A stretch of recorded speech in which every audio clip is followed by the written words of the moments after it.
Good morning, Raptor Freaks. Lexi Odds here, and it's Saturday morning. No, Friday morning.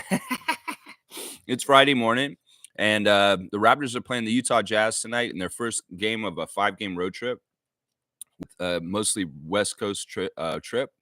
And well, the Jazz got in trouble recently for sitting Larry Markkinen, so he's going to be playing tonight. So he is off the injury list. Let's go look at the lineup news for both teams. This is important right now for this part of the season for you to come and check the lineup news with me and the ref report because it's really something that is confusing because it's changing a lot. The changes with who's going to be playing and who's not playing each and every night for the Raptors right now. And they are doing a little bit of a do-si-do. Let's just put it that way. Because, yeah, certain guys are going to be available tonight that weren't playing in the last game. And certain players that were available will not be available tonight. So to keep everything clear and straight, this is your best channel to get that information first thing in the morning on game day. So here we go. We got the Jazz tonight, West Coast road trip. As DK saying here, it's a late night, 9:30 p.m. tonight, 9:30 a.m. this morning. We do the stream. 12 hours later, the Raptors will play. And, well, let's tell you who's going to be there. First of all, on the Raptors side of things, Jonathan Mobo is still out due to his nose injury. Ochai Agbaji is questionable, so he could play tonight. It would be nice to have Agbaji return to the lineup against his former team, the Utah Jazz. That'd be fantastic. Jakob Poeltl is off for the night. He is on a rest game. He had the last game that he played. So it's going to be every other game, I think, for Yak at this point. This may be the way the Raptors get around any kind of weird fines or anything from the NBA is play guys every other game and kind of have them on flip schedules. So Yak is out tonight. No Jakob Poeltl tonight, guys. Jacoby Walter, it has been rumored that he is shut down for the season already, guys. So we will not probably see Jacoby play again until Summer League, just so y'all know.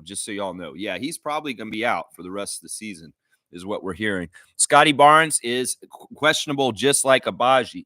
So that means he could play tonight. In fact, I'm going to say he is going to play tonight, partly because, once again, he's on Games Watch for having to play enough games for 65.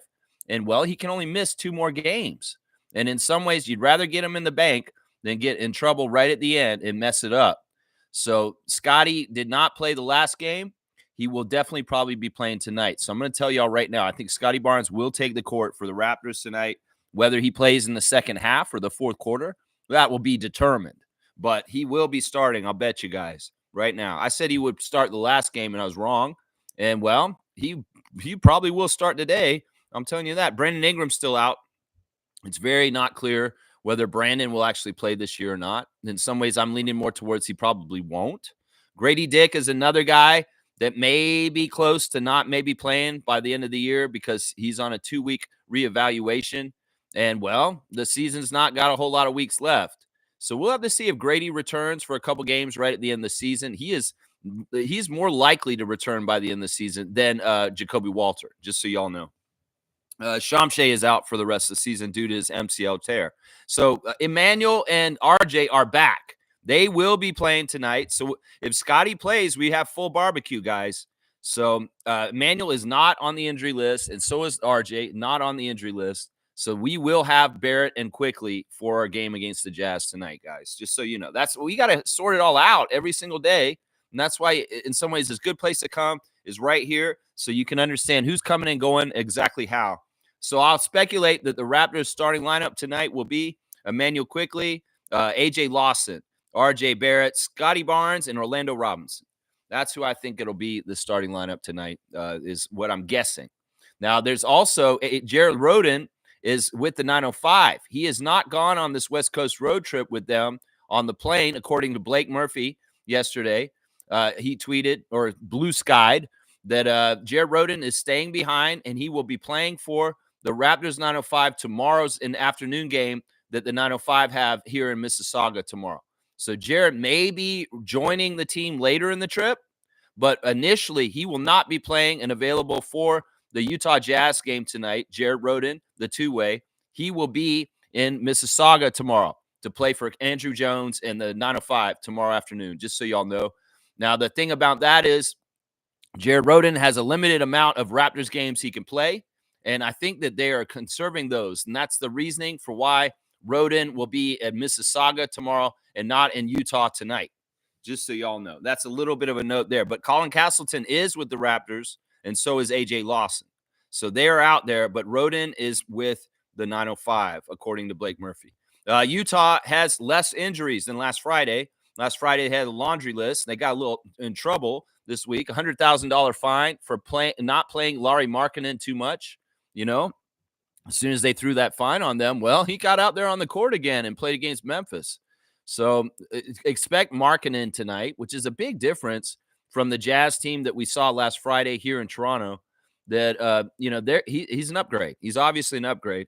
Keontae George is questionable for the game tonight due to a foot injury. John Collins is still out, though, due to his left ankle sprain. And Taylor Hendricks is out also due to a broken right leg.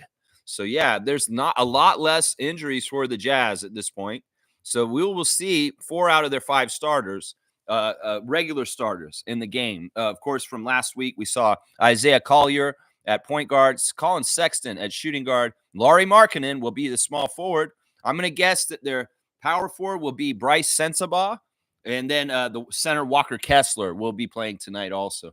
And Walker was a real problem last week. Without Jakob out there, once again, this will be a tall test for Orlando Robinson and Colin Castleton battling the Utah Jazz center, who just went off and went crazy with an amazing amount of rebounds last week.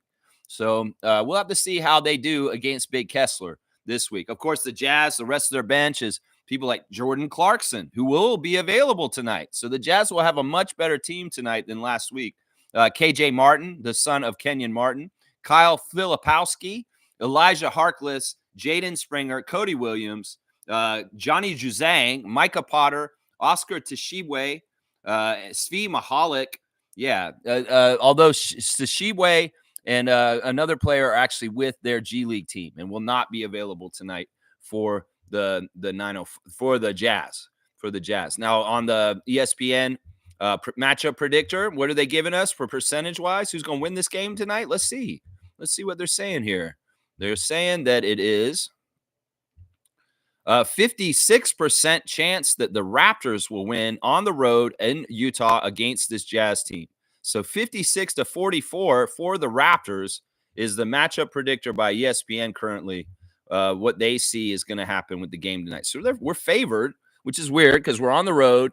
And honestly, I'll do the ref crew next. It's not a very friendly ref crew for us either for tonight. The replay center will feature in Secaucus, Star Wars fan Carl Lane, John Conley, Robert Hussey, and Danielle Scott.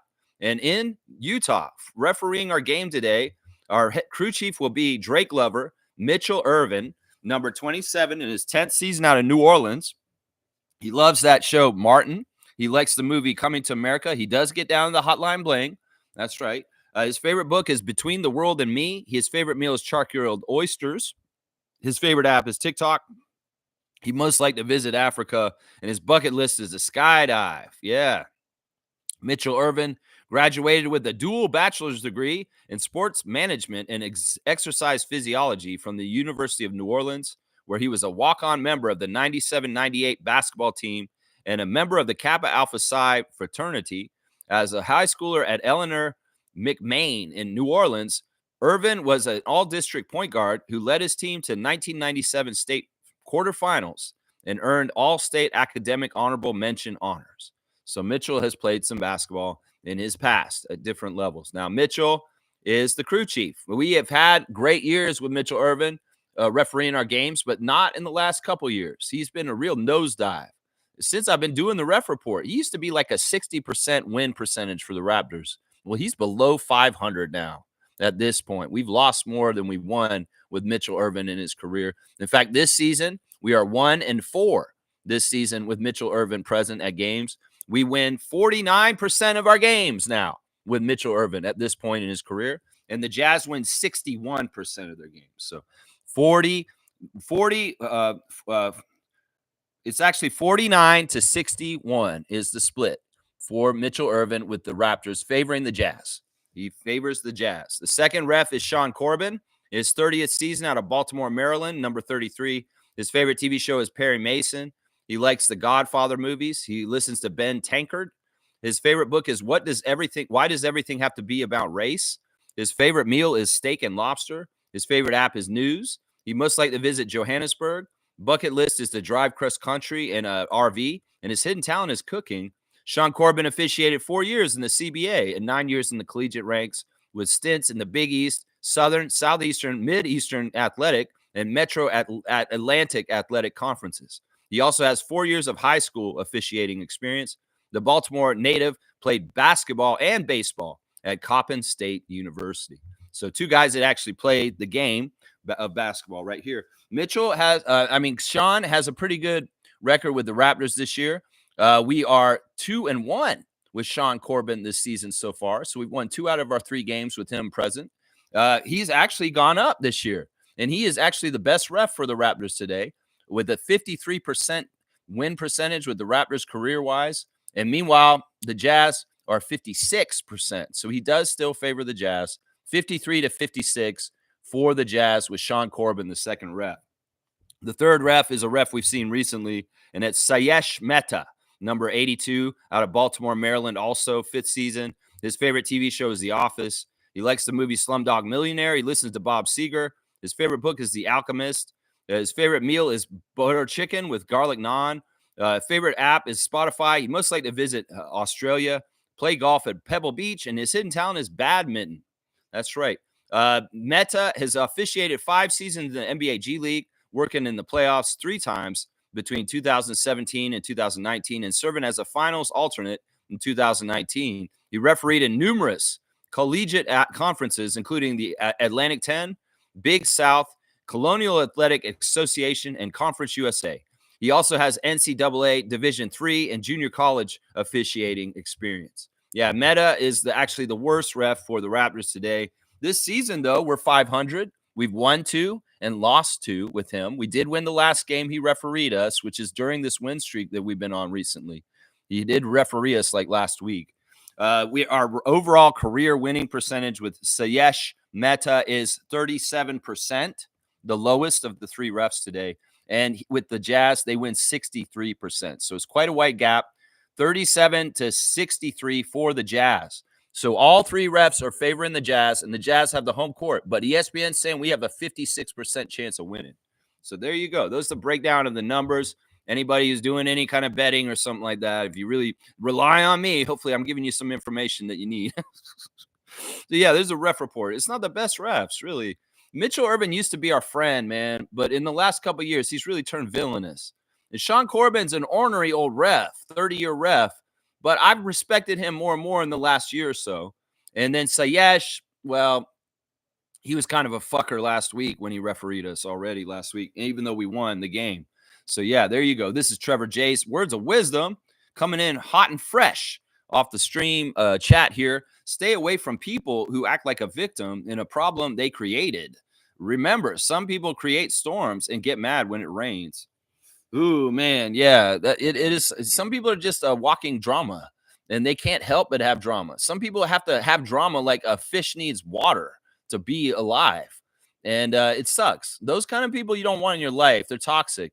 And, you know, some people can handle it. Some people enjoy being around those people because they want to help them out and they can ride the wave of their toxicness. But some people just don't, most people don't need to be around it because it's just a headache. And a lot of it's just brought on themselves. So what I would say to you, if you have somebody in your life that's like this, if they're family and you can't get them out of your life, well, you have to adjust and accept them for who they are and just kind of ride the waves with them if you can. If you can get some separation, some distance, some personal space from them, that's good. But I know you can't totally cut them out of your life. You know, there's different strategies for lessening the damage of toxic people in your life. And sometimes distance and boundaries are the most important thing. Healthy boundaries. That's important right there. There you go, Trevor J. I appreciate your words of wisdom this morning, sir. And I hope you're having a great day. And you called me by accident. I think it was a butt dial. I think Trevor J butt dialed me, Kareem, just so you know. Trevor's saying, happy game day. Let's keep on winning. I'm all about that. You know, it's like we've actually had some Darko dinners this year that we didn't even pay attention to. It was like we're so wanting 3 games in a row to win. Well, we've been doing that lately. We've been winning 3 games in a row here and there. and it's been fantastic. But nobody made a big deal out of it. Darko dinner, go get the steak. Forget about a pizza party. That's right, go get the steak. But yeah, I want to see the Raptors continue to win. A lot of people are saying that they don't, and some people are saying this and that. Now, there's an article out on ESPN this morning. We're going to go over it real quick because it has to do with this. There's an article out by Tim Bontemps and Brian Windhurst, which is about the 7 draft lottery teams and where they're at and what they should be doing. So basically, it's an article where ESPN is trying to tell the Raptors they're doing it wrong once again with some bullshit. And I'll read it real quick.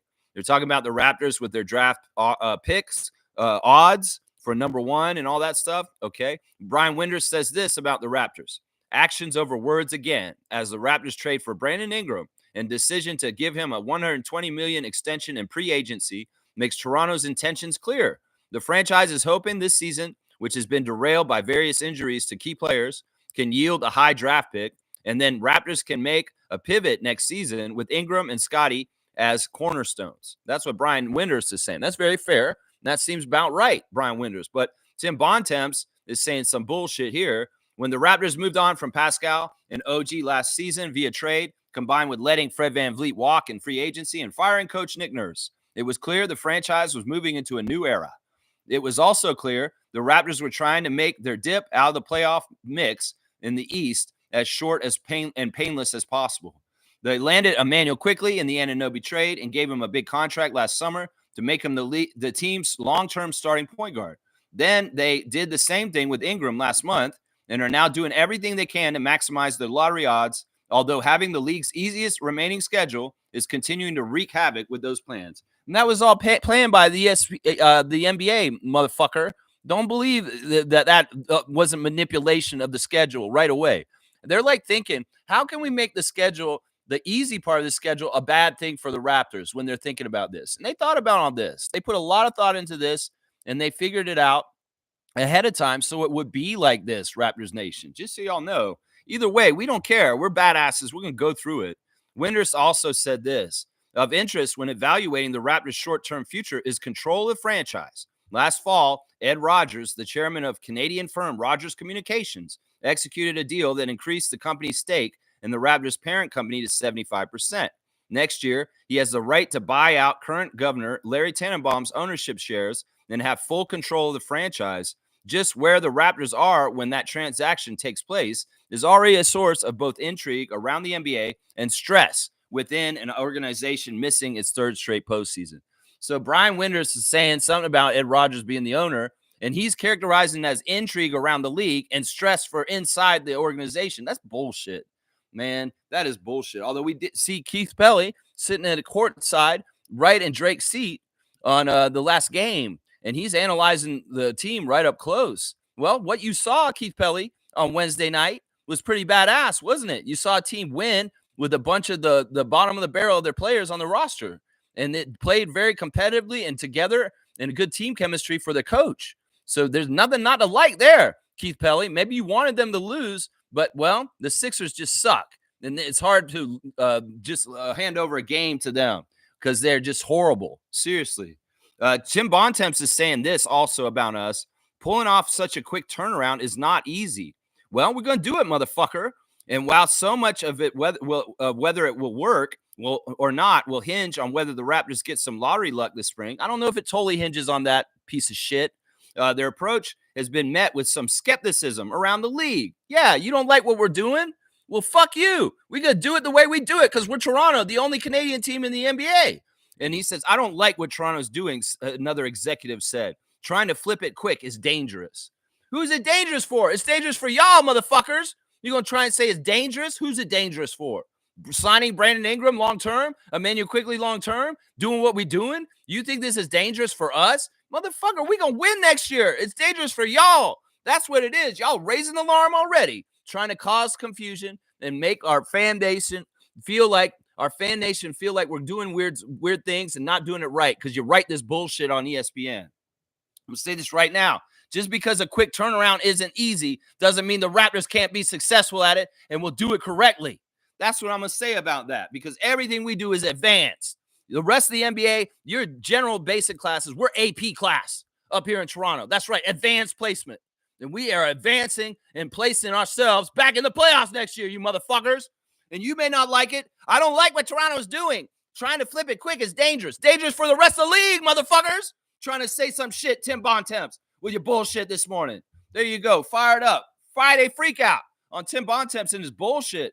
Right in that. Don't fall for it, Raptors fans. Don't fall for this gaslighting from ESPN writers saying the Raptors don't know what they're doing. They're in trouble. They're going to be hard to do what they're doing. Motherfucker, you see what's happening on the court.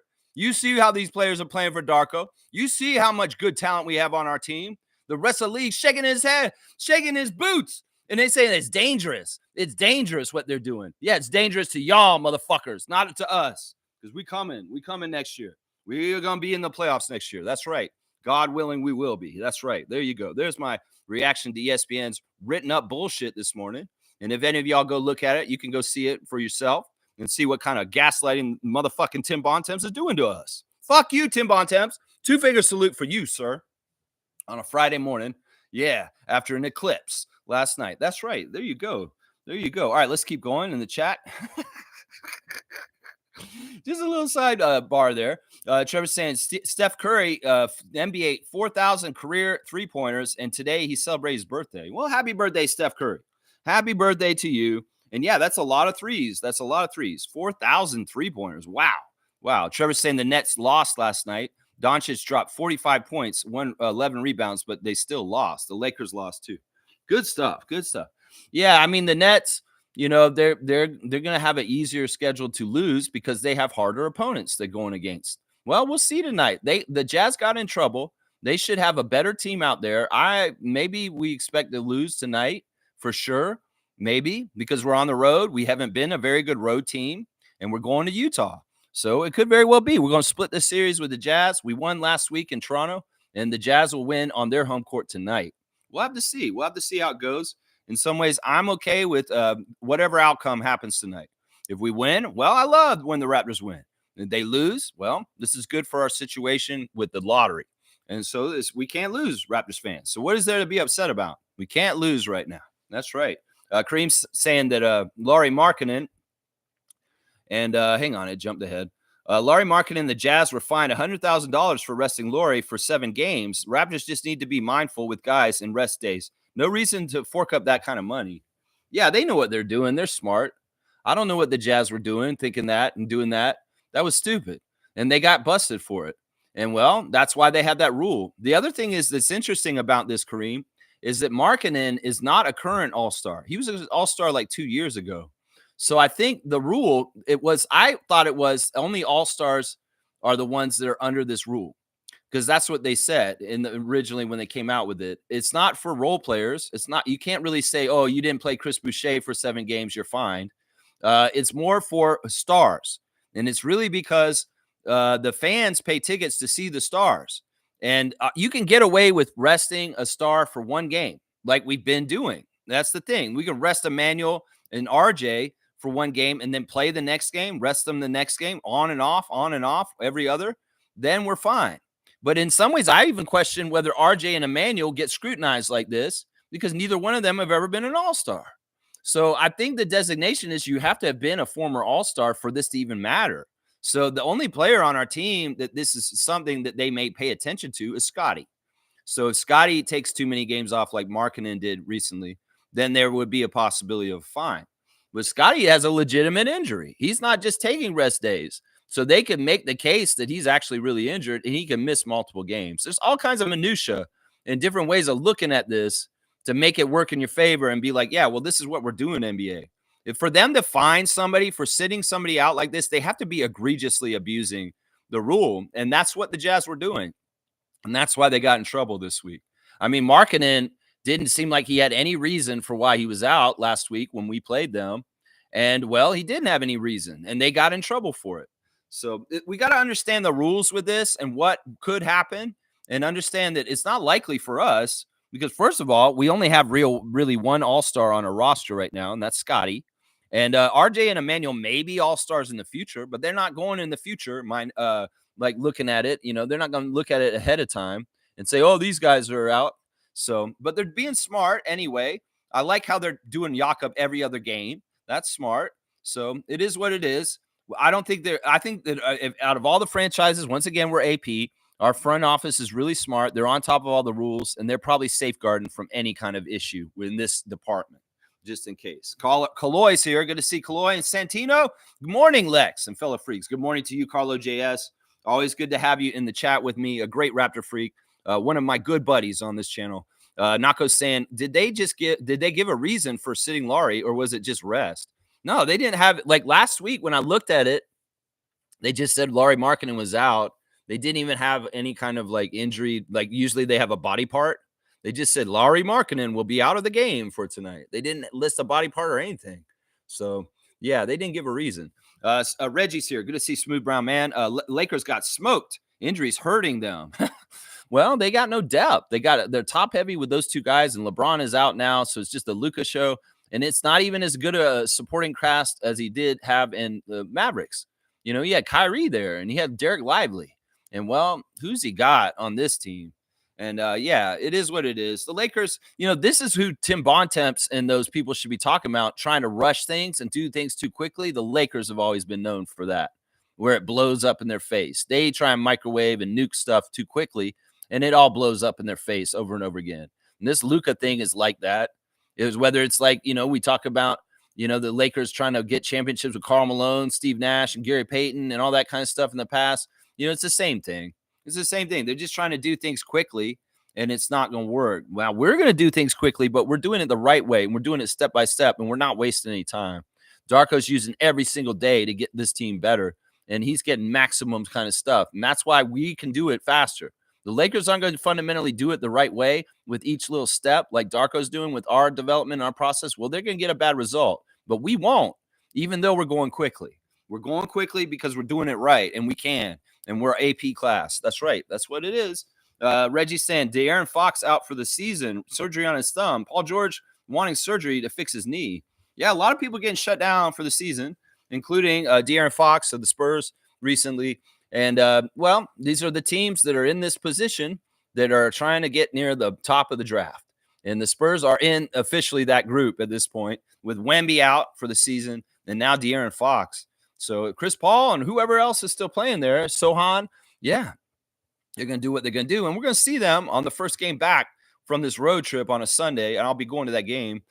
So, yeah, the Spurs are going to be playing us still 2 games before the end of the season. And that's the thing. We didn't get to play Wemby this year because both our Spurs games are at the end of the season. The Spurs are shut down for the season now and not trying to win. It's going to be really hard for us to lose a lot going out because everybody else we're playing is trying to lose also. And in some ways, we do things right like we do. We're going to beat these teams even with our end of our bench.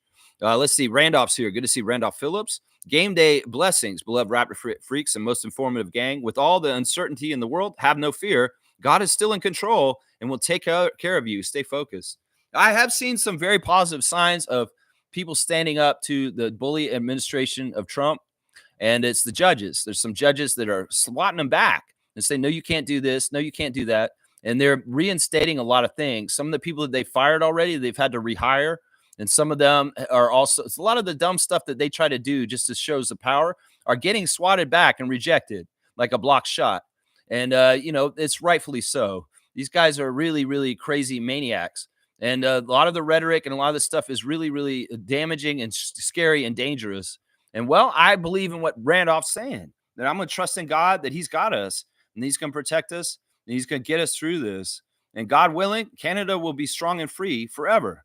And that's what it should be, because we're a sovereign nation of our own. And we don't want to join them. That's ridiculous. It's such a stupid ass crazy thing. And he's so disrespectful right now. And, you know, I would say this.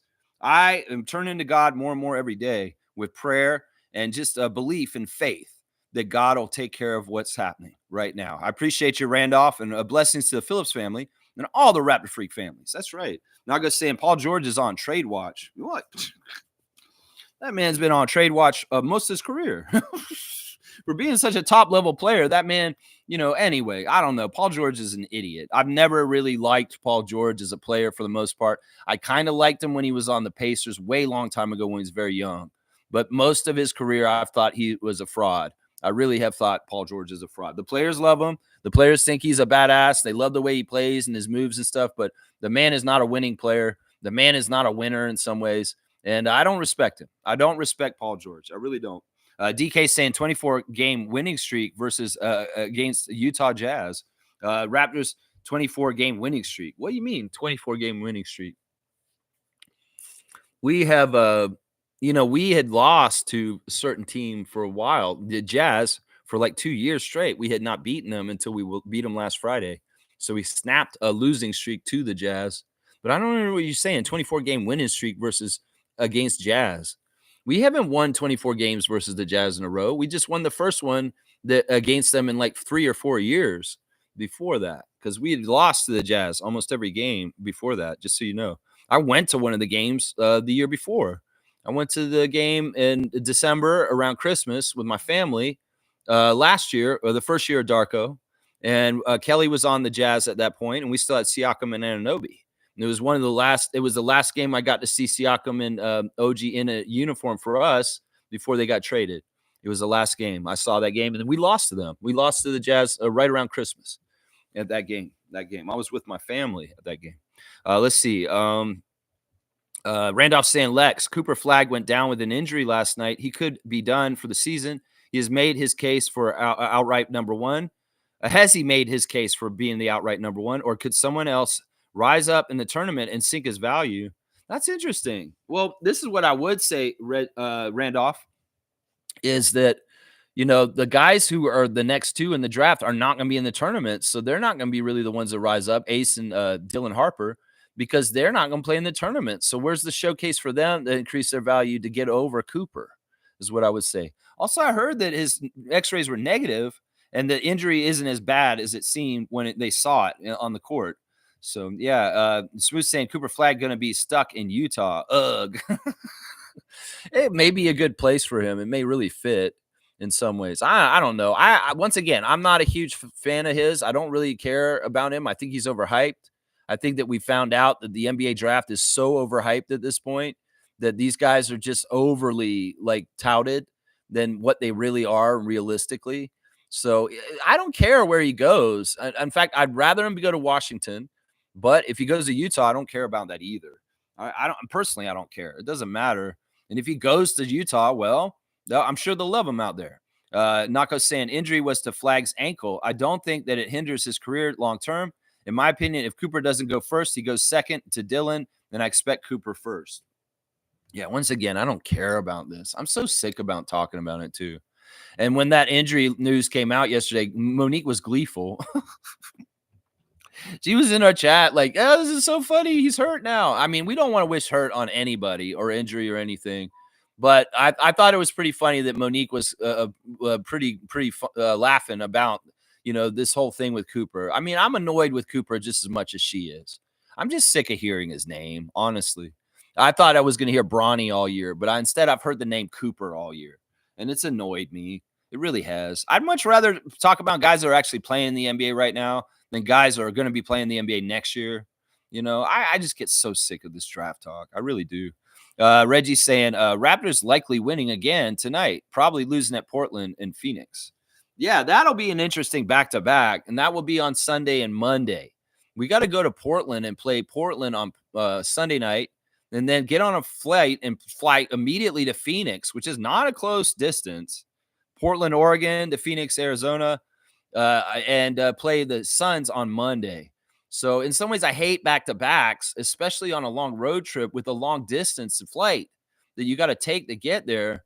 And there's also time zone kind of stuff going on with this whole trip and the time change that's happened recently. That's also an annoying way that the NBA messes with people. They have the time change, and then all of a sudden you're on the West Coast and you got to do time change with the time zones and also with the spring forward. So, yeah, it's tough, and especially since we have all these games in between with the Golden State game. The Golden State game is kind of all separated in a certain way, and it got bumped a day back because of some of the rescheduling of the season due to missed games in the middle of the season. So, man, I think we could lose to Portland and Phoenix, and I wouldn't be upset. Who knows? Maybe we'll lose all these games on this road trip, and it'll be really good for our ping pong balls. In some ways, maybe that's the goal on this road trip. Let's go ahead and go out west, and let's drop a couple games to Western Conference teams right now. Yeah. Utah, we could lose tonight. Seriously, I feel it. We might lose tonight. Isaac saying, could Raptors draft Cooper Flagg's teammate Con Newpel? Well, this is funny you brought this up, Isaac, and welcome, benevolent one, Isaac Campbell, holding it down in the nation's capital of Ottawa, Ontario, Canada. We love you, Isaac. Canada forever. Oh, Canada. I am Canadian. I love you, man. Con Newpel, I did the scout on him last week, and I was not impressed. That man is tethered to the ground. He's not an athletic player. He's a gritty player. He can make some shots, but he's not an athlete. And in some ways, I don't want him on the Raptors team. If we're going to pick a Duke Blue Devil, when I did the scout on Con Newpel, I was looking at his teammate, Malak, way, way more. So if we're right around the same spot in the draft, and both those guys are right getting mock draft right next to each other, I want to get Malak. I don't even want to deal with Con Newpel. Seriously, he doesn't look that impressive to me. In some ways, I don't think he's going to be very good in the NBA. He may look good in Duke. He may look good in this game that just happened recently when Cooper is out, but I don't want him. I don't want that guy on my team. We don't need him. In some ways, we've got players at that position that are much more fortuitous for success in the future, like Jacoby Walter and Grady Dick, that I don't need no Con Newpel coming to my team. No, I don't. I want his teammate Malak. That's who I want. That's right. Nako saying, flip what? Flip what? What do you mean, flip what? Let me see. They're a rebuilding team prioritizing playing young players. This is the thing. Once again, the NBA and the NBA teams had a plan for the Raptors to sink them, to take all of our good players from the last era, Fred, OG, and Pascal, and even our coach, and sink us into the despair of the Charlotte Hornets, Washington Wizards, those kind of teams, kind of bullshit. Well, we don't play by those kind of bullshit. We ain't trying to sit around and wait and be a shitty team for like 40 years like the Washington Wizards. That's what it is. They're saying we're rushing this because we're not spending enough time in the cellar. That's the whole reason why they're complaining about this, is that they see that we're going to get better right away. And they're trying to make us feel like, oh, it's not the way to do it because of this or this or this. Bullshit. In some ways, we're doing it the right way because, look, we've been developing Scotty for 4 years right now. And Scotty's on a timeline. And in some ways, what? We're going to waste years and do certain things, just messing around, making mistakes, making bad draft picks, not doing anything to make ourselves better. That's what they wanted. And because we're not following their plan, we're not sinking and dying and going to the bottom of the league and just staying down there, they're going to gaslight us with bullshit saying the Raptors are doing this too quickly. Oh my gosh, they're doing this too quickly. Well, yeah, we are doing it quickly, and we're going to be back in the playoffs next year, motherfuckers, whether you like it or not. And that's what I got to say to that. It's so stupid. It's annoying. And Raptors fans, don't fall for this bullshit. They're trying to condition y'all in certain ways. And you know what? The world's trying to do this too. I'm going to say this right now. On social media, on sites like Yahoo, on the site Yahoo, they're putting out news to try and gaslight us, to make us more worried and scared. So don't fall for this Russian propaganda tactic that they've been using in Europe for years against countries like Ukraine and the Baltics and Poland and every Eastern European country. It's a tactic by the Russians, and Putin has used this. They put it out in the media to make you more and more fearful and to be scared. It's a bullying tactic. So be aware of this, especially with the mainstream media in Canada, that there may be some of this going on by corporate media.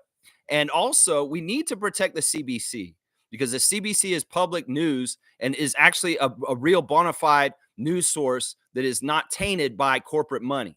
So remember this, y'all. If you're getting triggered for fear and pain and scared, they are trying to do that to y'all. There is a campaign right now in the media to scare Canadians more than usual because of the bullshit that's going on with the United States. So be aware of this and be aware of how your news affects you. If your news is triggering you in certain ways, that is by design. And understand that is a tactic and that has been deployed in Europe for years and years to make people worried of Russia and Vladimir Putin. Everything they do over there, they're going to apply over here with fuckface Trump in the United States right now. So realize there's an information war, and there's a war to try and get under our skin and get in our heads. And you can be smart and clear about it and stay strong, just if you're aware of it. There's a lot of people that aren't aware of this shit, and they're just going through their lives, and they're getting bombarded with information and bombarded with things, and they're just soaking it in, and they're not fully critically thinking about what they're taking in. And you guys need to be aware of all this. It's very, very important, guys. It's very, very important because there is a mental war that's going on also right now. Just so y'all know, understand this. Understand this. It's a tactic that was used over there for decades. That's going on over there with the USSR and Russia and the way they treated their neighbors. Just so y'all know, it's the same tactic, and that everything that Russia does, the United States might do at this point, because basically Trump is a Russian asset and Elon Musk is best friends with Putin.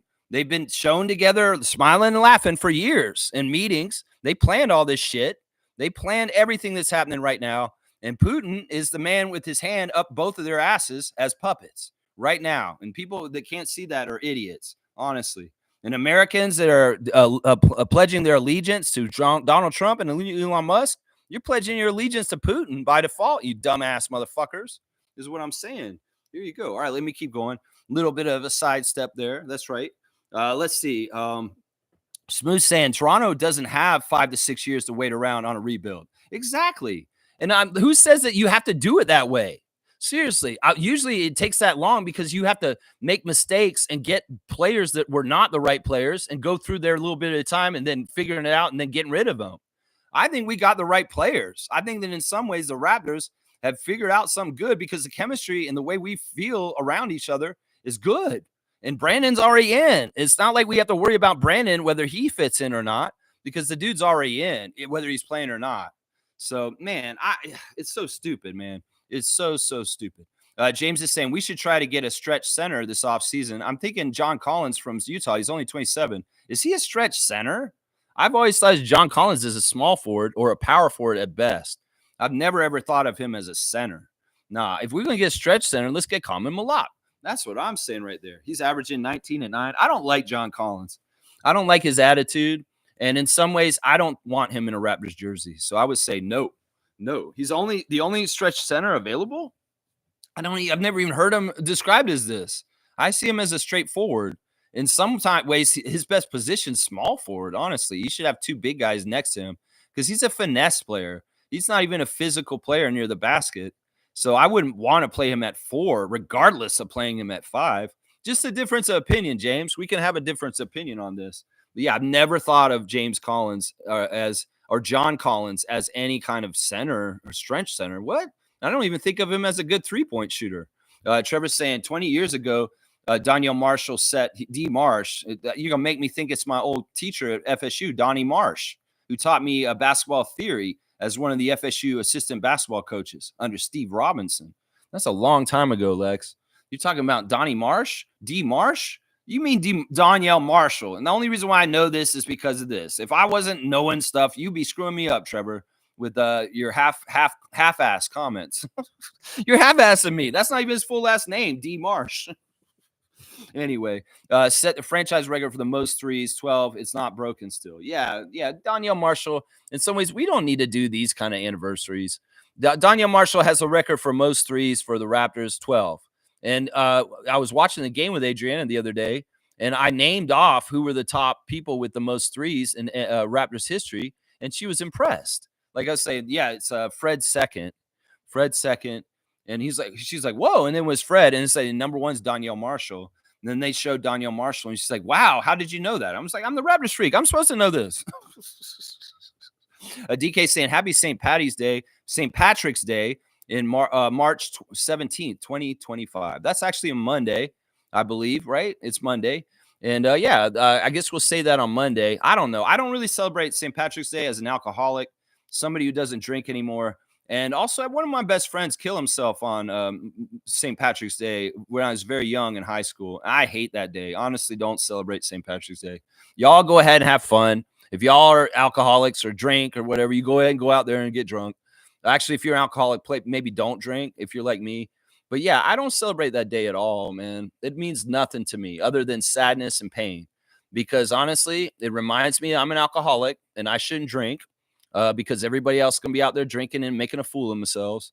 And then one of my best friends killed himself on St. Patrick's Day. So that's a day that I hate, honestly. But DK, you go ahead and enjoy it on Monday. Stargate saying, John Collins, good Lord. You people just want any and everybody on this team. Shaking my head. Yeah, I don't want John Collins. John Collins to me is if he's an undersized 4 at the best. I don't know. I don't get why he said he was as a center. I don't get it. I don't get it. I mean, has people on TV been calling him a stretch center? I don't understand it. Like, I don't, I guess some people in the past would say Robert Ory was a stretch center because of the way he used to play. But no, he was a forward the whole time. Robert Ory was a small forward at best and a power forward sometimes just because they needed him at power forward. I don't know. This term stretch center or stretch C for 3-point shooting, I get there's players that have been like this. And maybe Colin Castleton is or Orlando Robinson because of the way he shoots threes. But I don't see John Collins as a center. He just doesn't have the size to guard center. It may be an undersized like thing, but man, that's only if you're trying to tank. Tim Bontemps is garbage. Yes, this is true, Fiercely, for sure. Seymour saying Raptors Digest needs to be shut down immediately. They posted a video, RJ and picks for Booker. Why the fuck would we want Booker? They want to trade RJ Barrett, Toronto's own RJ Barrett. This fuck. What's his name? Ben Hogan or whatever his fucking name is on Raptors Digest. All right, what the fuck are you doing? You don't live in Toronto, Ben, do you? No, you don't. You live out west or east, right? You live in the Maritimes or something like that. Motherfucker, come to Toronto. Come to Toronto and come feel the vibe. Come feel Toronto man's Toronto, RJ Barrett. I'm telling you right now, this is our hometown hero. You can't be selling him out like that, making content, saying you want to trade his ass to Phoenix Suns for Devin Booker. No. Ben Hogan, what the fuck are you doing with your life? Making dumbass content like that. Seriously, nobody's trying to trade RJ out of here. We love our Captain Canada. We love our 9 from 905. And fuck this shit. No, I ain't having this. What are you doing? What are you doing, Raptors Digest, with your life? Somebody clip me out and send this to him. Seriously, what the fuck are you doing? Come to Toronto, motherfucker, and come see why Toronto man needs to stay in Toronto. Seriously. Obviously, you aren't from Toronto, Ben Hogan, Raptors Digest, because you don't get the specialness of RJ Barrett suiting up for his hometown and doing what he does. How can you be so cold-hearted and calculated like this? On the anniversary of Nathan's death this week, you're trying to trade RJ Barrett, the Phoenix Suns? You dumbasses? You're dumbasses. You're even saying we're going to send picks, too? No, we don't need Devin Booker. Fuck Devin Booker. We don't need that motherfucker on this team. Trust me. We got it right. We got the right mix of people. And none of these trade rumors and trade content that these other channels make that do Raptor stuff, they need to shut the fuck up. Seriously. Seymour's right. I'm going to give Seymour a dunk because he's right. They need to shut the fuck up on this. What is this asinine idea that you have Ben Hogan? Seriously, go get Riker. He needs to slap the shit out of you and put some sense in your face. Seriously, 24 points for Seymour, and that'll be his 8th dunk of the year. There you go. DK saying, bye-bye, Utah Jazz game 8 losing streak. Bye-bye, Trailblazers. There you go. Yeah, we'll have to see. They've lost some games in a row, the Jazz. They have. And some of them, like, with their good players even showing up, they've lost. So we'll have to see. In some ways, I do expect the Raptors to lose tonight because it's on the road, and they've shown a propensity for losing on the road this season. So we'll just have to see. They're going to be in Utah. And we'll just have to see. Larry Markkanen's playing. The refs are favoring the Jazz. It's going to be what it is. Seymour saying Mountain Standard Time games hit different. Let's go, Raptors. Let's fucking go, Raptors. There you go, Seymour. I like that. And DK saying, hang on. It's saying Raptors 24-game winning streak, of course. You want a 24-game winning streak? I don't even know if there's that many games left, my guy. That's crazy. Kareem saying, excited to see the trio of Robinson, Lawson, and Roden. Roden is in Mississauga. He's not with them. I can't believe the ridiculous stat line they put up. If they Raptors aren't going to try and throw the game, I expect Shed to drop a career high of points. We'll have to see how this goes down tonight. We'll have to see. Seriously. Emmanuel and RJ and Scotty should all be playing tonight, though. I'm expecting a full barbecue tonight. So we'll see if they play the first half and then they don't play the second half.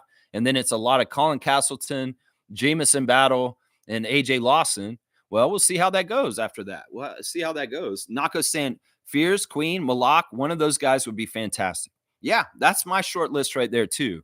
I'm with you on those guys. I got Malak first, but, Queen very shortly after that, and Fears also. Trevor saying, yesterday I wore something from 5 years ago, and it fit. So proud of myself. It was a pair of socks. This is a joke. Look at Trevor. This is such a stupid dad joke. He's a dad. He can make a dad joke. This is so stupid. And this is so out of the blue. Like, it's like you really ambushed me with this one. It's like you rickrolled me, man. It's like you're playing Never Gonna Give Me Up, Never Gonna Let Me Down.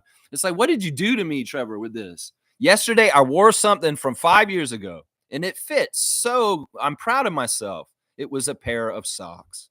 Oh my gosh, Trevor. Trevor. All right. You want to dunk for a bad joke. This was a bad joke. I haven't heard this joke in a while, though. This is something I've heard before, but it's been a while. So 42 is what Trevor's got on the dunk list now. It's I guess that's 14 dunks or something like that. 14 dunks for Trevor. Crazy. Kareem saying, laugh out loud at Trevor. Congrats on fitting into your 5-year-old socks. Is it your 5-year-old socks or your 5 years old socks? I don't know. That's weird. Small feats are still doable. Double U's are still double U's. Oh, that's what it's saying. Still double U's. Small feats. Is that a joke too? Kareem, right there. Small feats. Man, you guys are dads. That's for sure. Making these dad jokes here. Trevor's saying Cooper Flagg's x-rays came back negative. Yeah, that's a good thing. That's a good thing. Nago's saying CBC deserves more money. Canadian entertainment would be so good if the government put more money into it. There are Canadians capable of making another Trailer Park Boys. Well, we were Canadians that made Trailer Park Boys. Wait a second, Trevor. Nako, are you trying to say that Americans made Trailer Park Boys? No, Canadians made Trailer Park Boys. I don't understand this. Nako, you're confusing me here. I think we need to save the CBC. So don't believe any bullshit people are saying that CBC needs to go away. CBC is important for real valid news in our country. You know, they're doing weird shit. Like Facebook won't let us post any news on our website on Facebook anymore.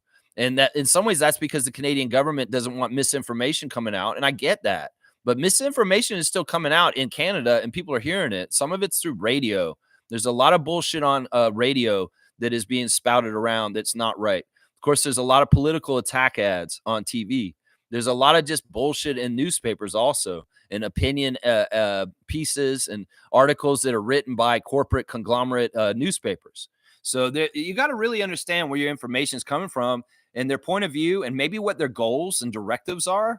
And in some ways, sometimes it's for corporate directives. Sometimes it's for hurting something because they want to privatize it too. There's a real strong movement of that in the U.S. and in Canada to hurt our public systems, to make it go privatized, and so they can make profit off of it. It's the most insidious thing. There should never be a for-profit housing industry. There should never be a for-profit medical industry. There should never be a for-profit prison industry because it's all, it's not the right morals. Let's just put it that way. It's not the right morals. You should not commoditize things like water, food, shelter, and medical for people because these are necessary basic things for people to have good lives. And the countries that do it right, all this stuff is free. The countries that want to use their people as cattle and make money off them and parasites, they will do things like privatize the hospitals and make you pay through the nose like the United States. We can't afford to be like the United States. Fuck their system. Their system's broken, obviously, because it's been bought by the richest man in the world. So why the fuck would we want to be more like the United States? Seriously, we do not need to privatize our healthcare. We do not need to privatize our prison system because that's both morally corrupt parts of society in the United States right now. It's messed up, man. So we need our public television still, and CBC is that. We need to protect it. Seymour saying Utah uses him as a 5, but John is truly a 4. John Collins. Yeah, see, I look at his size and his stats, and I think he's a 3 at the best. Like, if you want to have a big lineup, because the Hawks used to play him at 3, guys. The Hawks used to play him at 3. He used to have, like, Clint Capella and, like, a Okongwu out there with him, and he'd be playing at 3. But I guess the Utah has been playing him more of the around those positions. I don't like that. That's undersized. And you're going to get out-rebounded if you're playing John Collins at center. I'm sorry. You're going to get out-rebounded. Let's see. Tristan Trey saying Orlando is also a 4, in my opinion. Orlando Robinson is also a 4. Yeah, he's a slow 4. I don't know. I kind of like the experiments the Raptors have been doing recently with the 2 center lineups. I think it's a cool new kind of fun thing to watch. But in some ways, it's not good for certain teams. And, having two slow guys out on the court is not necessarily a good look. And that's what happens when you have Jakob and one of those two guys out there. That's just how it is. Tristan said there's a few good stretch bigs in the draft. That's what I'm talking about. That's what I'm talking about, Tristan Trey. Get a big in this draft, Bobby. Get a big, Masai. That's what I'm saying. Nako's saying Orlando is a modern center. Collins is a modern center in a pinch. Wouldn't trade for Collins. Yeah, I don't want John Collins on this team. I don't value him. I don't value him. In some ways, or Atlanta didn't value him either, and that's why he's in Utah. So I don't value John Collins. And yeah, modern center. Orlando's a modern center. To me, he's a throwback. He does hit threes, but to me, he's a throwback. He's built like a throwback center. He's the right size to be a classic center. Tristan saying he doesn't want it. It's just reports on these talks, but those talks were ridiculous. He's saying he doesn't want it. Who are you saying? Who are you talking about? Orlando? He's saying he doesn't want it. It's just reports on these talks, but these talks are ridiculous. Is that what Raptors Digest is saying? He's reporting the trade, and he's saying that he doesn't want the trade to happen. Okay, well, that's what you're saying. I appreciate you elaborating. Okay, Ben, go ahead, but don't put it on blast more. Go ahead and just talk about it on something for a second, but don't make a whole content on it so people click on it and talk about it more. If you're against it, go ahead and just say it on one of your shows, but don't make it the clickbait.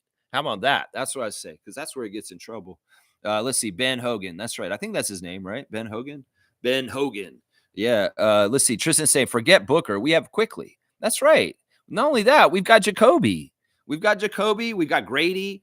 We've got these positions set up. Yeah. Seymour saying, I think it is Ben Rogers. Yeah, Ben Rogers. Yeah, Ben Rogers. That's right. Just like in Fantastic Four. That's the name. No, wait. He's not Ben Rogers. He's Ben Grimm. But isn't there like Rogers in the Fantastic Four too? Reed Richards. No, it's Reed Richards, Sue Richards, Johnny Storm, and Ben Grimm. Why did I think it was Ben Rogers? I don't know why I thought he was in there. Ben Hogan? Ben Hogan? Is that his name? Ben Hogan? I don't know his name. Ben Hogan, Ben Rogers. It's all whatever it is. Nako's saying, it doesn't matter what his name is. I'd rather pay Jacoby or Grady than trade for Book. Exactly. Gerald's right. We got these guys in already. Booker's going to have heirs to him. Booker's a little cocky. Booker's a little like arrogant. In some ways, he has more years than any of our Raptors, like Brandon. But Brandon is a low-key dude who's willing to just go with the flow and be a good dude. I don't think Booker's like that. Booker might come in and want to throw his weight around and be a real pain in the ass. And he may not get along with Scott. That's the thing. Every single person that comes to this team needs to fit with Scott. And I don't trust that Devin Booker would not step on Scotty's leadership toes. And that's why we don't need to add people like this. RJ, Brandon, and Emmanuel are great leaders alongside Scott because they can lead alongside him. And there's no guarantee on other guys coming in that are former All-Stars having the personality to kowtow and understand the hierarchy of the Raptors. And that's why we don't need to look for other stuff. The grass isn't greener on the other side, Raptors. It is green on our lawn right here. And we need to stay with what we got already because we've already built a fantastic team for next year. And in some ways, the little things about our free agency this summer will hopefully be Chris Boucher coming back, Orlando Robinson getting a contract for next year, and little moves with Brandon being the main big move and the new draft pick. Those will be that right there. Yep. James is saying John Collins used to play the starting four for the Atlanta Hawks, but he can play the 5 too. For Utah, they have so many bigs that's why he starts at a 3 sometimes, but he's a 4. Yeah, I think he's more naturally a 4 or a 3. I just feel like you're at a detriment if you do try and play him at center. You're asking for getting out rebounded. Seriously, that's just how I feel. G saying, I don't understand tradeaholics. How about we keep everyone we have at our draft pick and see how we play out? Context trading is terrible for constant trading is terrible for chemistry. Exactly. And we just went through a huge flurry of movement and trades and change to our team, but we did it very effectively. I mean, it's amazing what we got for OG. We got 2 starters for OG, and they fit so well, and they're doing so good with Scotty. The barbecue is amazing. And that's why it's like, why do we need to trade RJ, folks? Why do we need to trade anybody? We don't. We have it all fit in our salary cap, and we need to see everybody healthy next year. and just how far in the standings we can go up into the top 4 in the Eastern Conference. I'll bet that right now. I'm going to say it right now. The Raptors are going to be a home court advantage team in the playoffs next year if they're healthy and the NBA doesn't try to screw around with them with a crazy-ass schedule. I'll bet you they will. I'll bet you right now we're going to be top 4 East next year. Seriously. Let's see. Stargate saying, I told you guys about the Adolescent Prattle Talking Novice channel, Raptors Digest. Both them and Amateur Hour Sports are for teenagers. Well, I mean, I don't want to be ageist in different ways, but maybe I am for an older bracket here, and they're for younger people. I don't know. Either way, if you're a younger person, you watch me, I value you and I appreciate you. And hopefully my old references from movies and TV don't just go over your head and turn you off from this channel. But in some ways, it's like, that's part of the fun. And, Raptors Freak, he's crazy. And he's going to talk about stuff, and he's a real one for the team. That's what matters. You can be young or old. If you stand for the team like I do, you're with me. That's what I'm saying. And the action by these guys, when they do these kind of prattle talking things that Stargate's calling them, it makes me realize that what are you guys doing, Tradeaholics? Like, seriously, can't you just like chill? And why don't you go in depth on what's happening with the team right now? Like, why do you have to make your content about trade speculation? Why can't you go on an in-depth story about AJ Lawson's journey? Maybe go stat crunch him and go look at his numbers from Long Island Nets. Go look at his numbers from Raptors 905, and then go look at his numbers on the Raptors, and maybe do a little analytical analysis of a player and what he's doing on the court instead of talking about fantasy shit.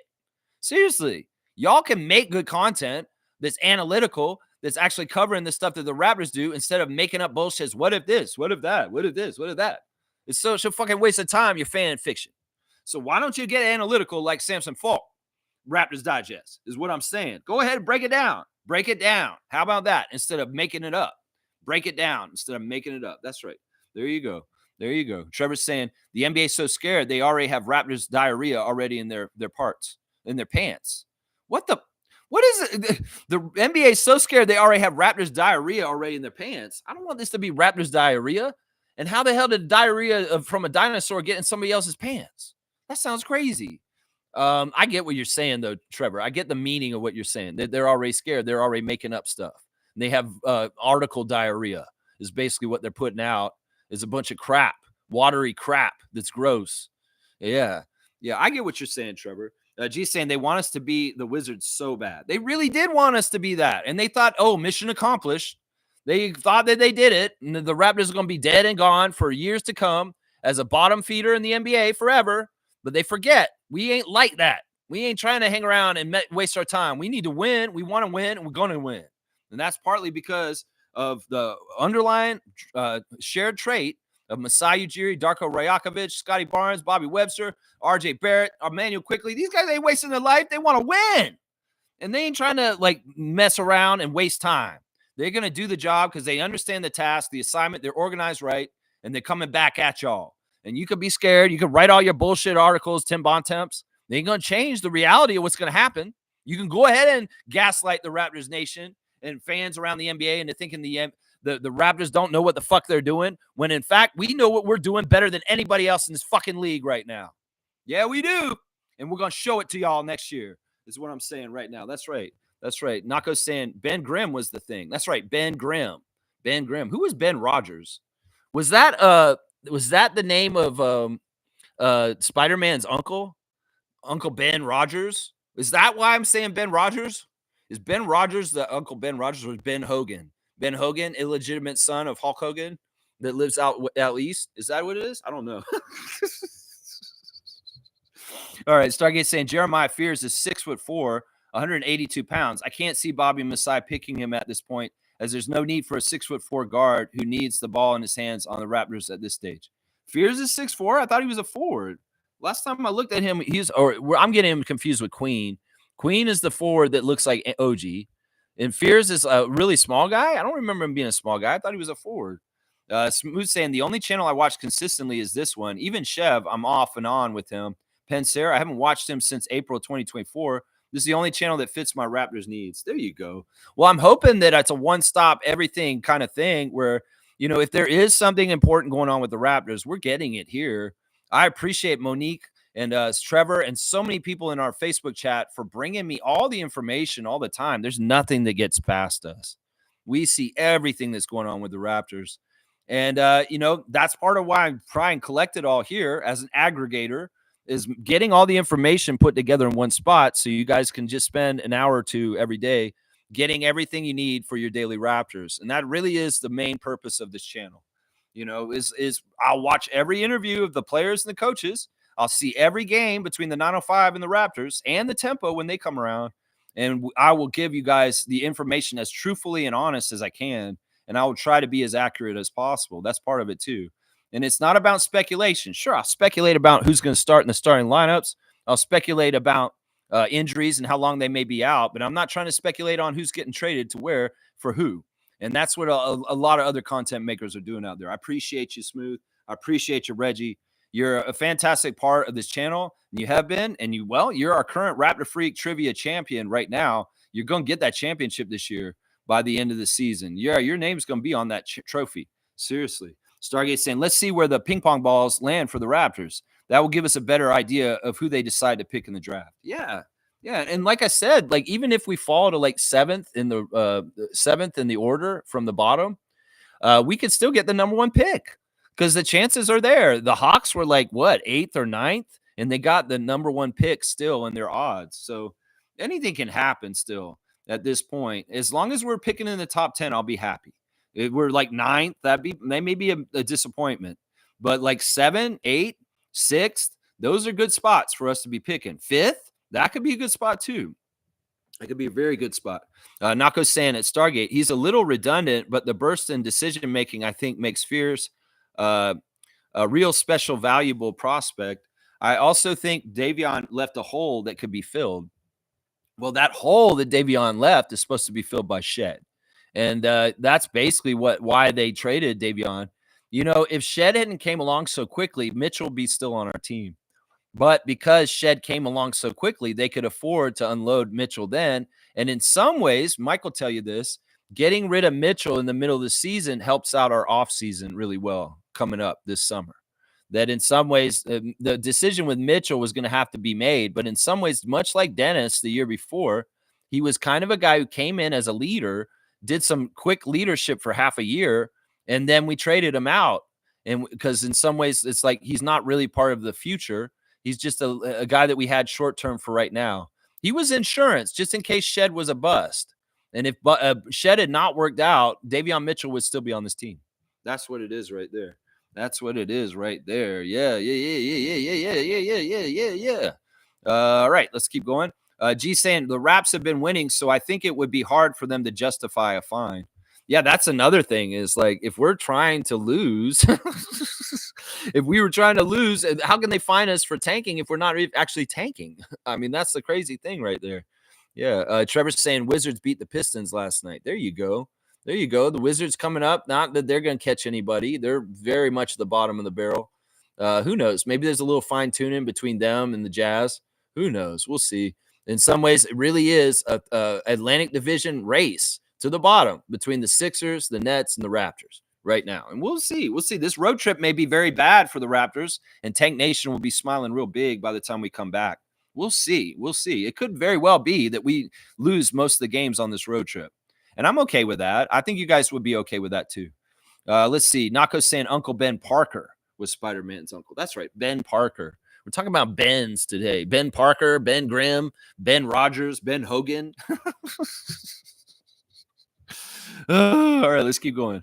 Yeah, Swiss saying Ben Grimm, the Thing from Fantastic Four. That's right. Ben Grimm. Ben Grimm. That's right. Oh, it's happening again. Oh, it's clobbering time. Yeah, the Thing. That's right. Stargate saying, Nako, we're demoting Shed back to third point guard? No, that's why I just answered that.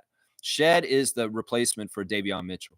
And we'll have a third guy coming up after them for next year. Watch. There could very well be our second round pick is going to be a point guard. They could flip it and go get the point guard in the lottery pick too and say, this is our next point guard coming up. I don't like that necessarily because I like Shed having some stability and not having worry this guy might be coming up underneath him kind of thing. So I'd much rather a guy kind of like Shed, a second round pick point guard that's a find like Shed, that's like just a dime in the rough. Like Shed should have been in the first round, honestly. But Bobby and Masai find the next point guard that's coming up in college in the second round pick, like a Shed. That'd be fantastic. That'd be fantastic. I don't think you need to spend a high draft pick on a guard. In some ways, they better be a really fucking good guard. In some ways, I have always said you draft size near the high top of the draft. If you get an undersized guy in the top 5, I'm like, man, you're so risking a bust. So risking a bust. And that's why it's like I say there's so many good guards out there. Why wouldn't you just wait and get the guard in the second round? Because you could probably figure out a guy like Shed in the second round, like we did last year for guard, is what I would say. The height stuff is apparent and it goes early because it's very much that's the reason why people like Akeem Olajuwon, Shaq, Victor Wembanyama go at the top of the draft because the height and the size is important and it's a premium. Let's keep going. Wayne saying, good morning, Raptor Freaks. Entering the best part of the season. We literally don't know what's going to happen. Not that we ever know, but it's so open. We win at every level. I love this. And Wayne's right. Like I said, we can't lose right now. We win, we win. We lose, we win.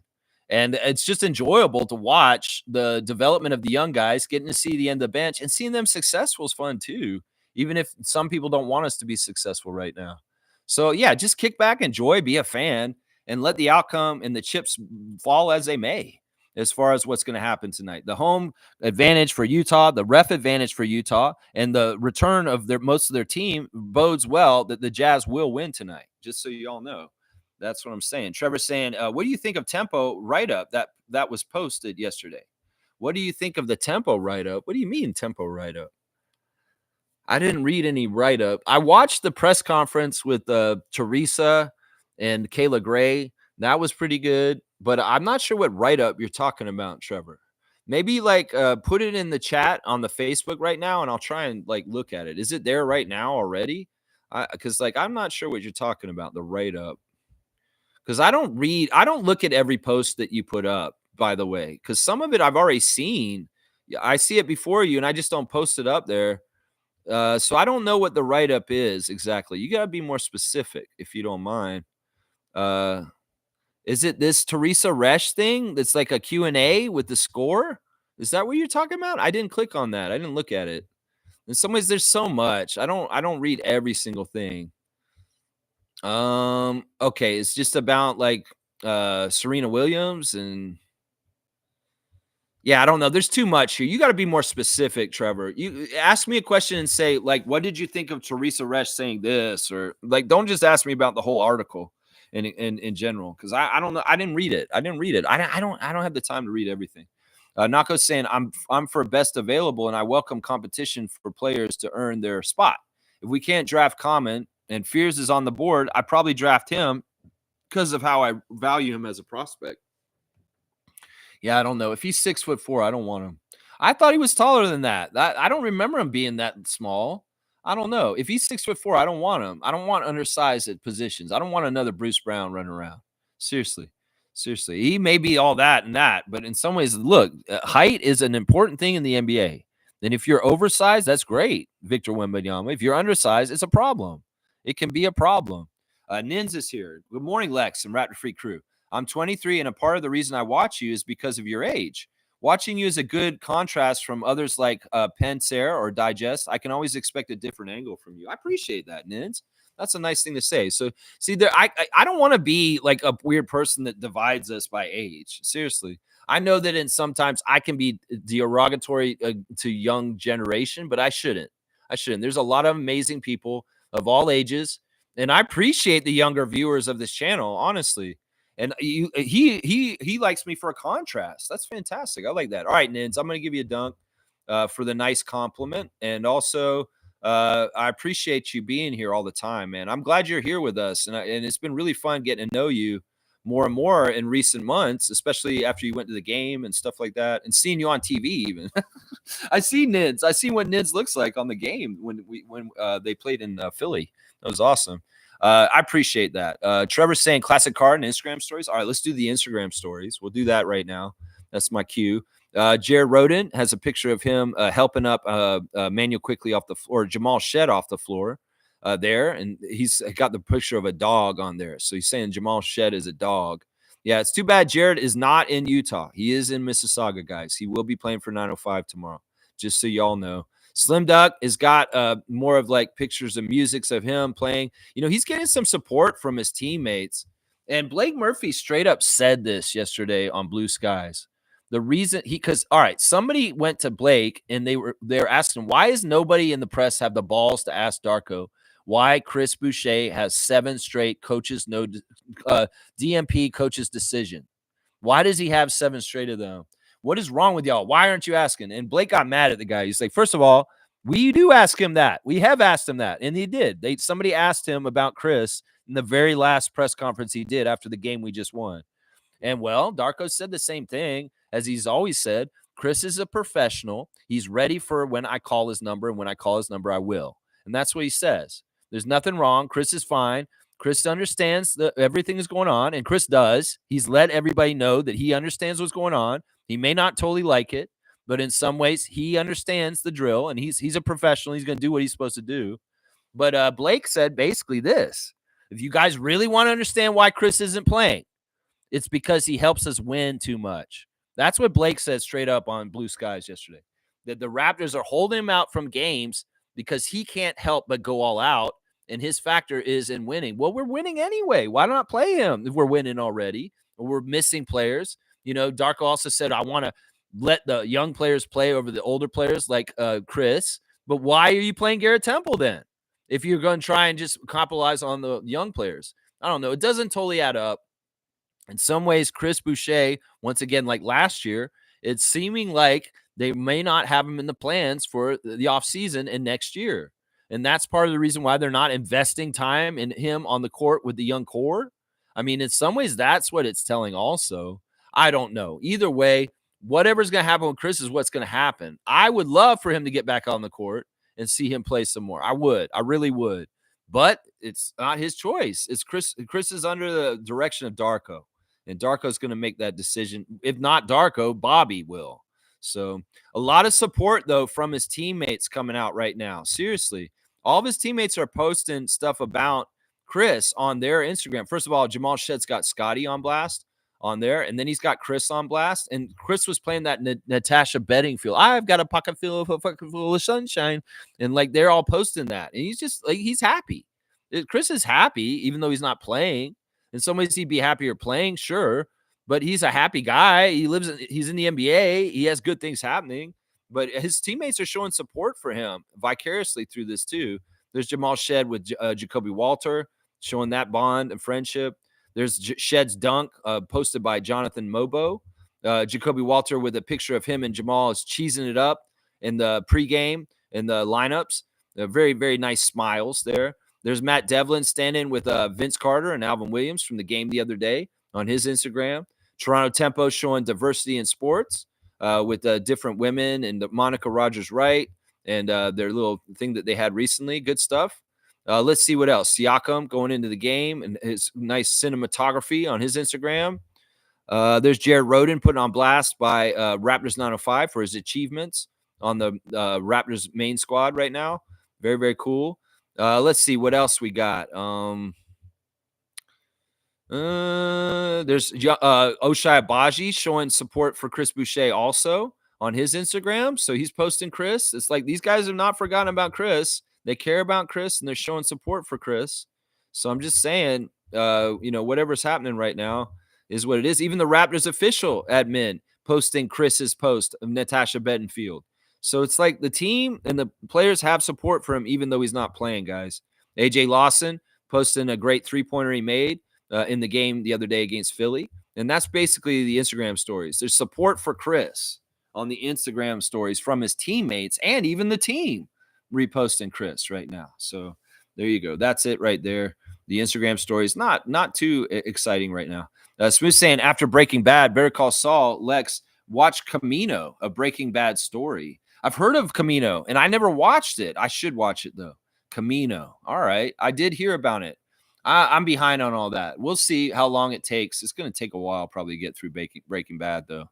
The story of Jesse after the events of Breaking Bad. That's what Camino is? That's fantastic. Thanks for the tip, Reggie. Stargate saying, is Common or Queen? It's Common or Queen that makes the most sense for this Raptors team at this juncture. Maybe Asa Newell if those guys aren't available. That's the other name, Newell, and that may be better than Fears. So the three are actually Common, Queen, and Newell, not Fears, not Fears. Common, Queen, and Newell. Those are the three for me. Smith saying it's a one-shot movie though. There's only one shot the whole movie, and that's it, and it's done.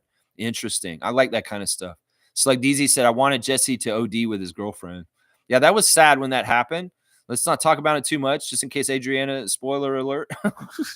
But yeah, we haven't even watched the point where she shows up yet on what we're watching. Yeah, and yeah, Jesse's a little fucker. Yeah, he is. In some ways, it is. That show's so weird, man. It's weird watching it again. Wayne's saying it's nice to hear you finally contemplate that decent ball handler apart from IQ to shed. It's not a need, just a nice to have. Back up the shed just makes a sense economically, of course. Well, I like depth at all positions. I feel like every good NBA team, especially since you have 18 roster positions at this point, you should have a 3 deep at every position. You should have the starting point guard of a Quickly, a Shed backup, and then the third guy coming up as the project underneath. Same thing with the centers. You got Pirtle, you got Robinson, and well, Castleton right now. But if we draft Malak, you could have a Pirtle, Robinson, Malak kind of center, and Shamshay somewhere in there too. So I like the depth of 3 at each position. And, the 2s, the 3s, and the 4s can get all mixed up between everything. But point guard and center, there should be a definitive 3-person depth of those positions, at least, because those are specialty positions that we ignored in the past 5 years of the Raptors. We were running without real point guards for a while and no real center. We were playing a bunch of wings in the middle, and Freddie kind of as a shooting guard, point guard. So in some ways, that's important. Ninja saying about the playing Chris over Temple thing. I think Temple's minutes are better for the development of the players on the court with him versus Chris, mainly focusing on scoring when on offense. That's my take. Your take sounds right, Nins. I'm gonna agree with you, man. Because honestly, I think that's right. The player build of Garrett Temple is very different than Chris Boucher. In some ways, Garrett is a more natural teacher than Chris. On the court, Chris is, and this is part of the problem with Chris this whole time since Darko's been our coach, is Chris is like Pascal and Gary.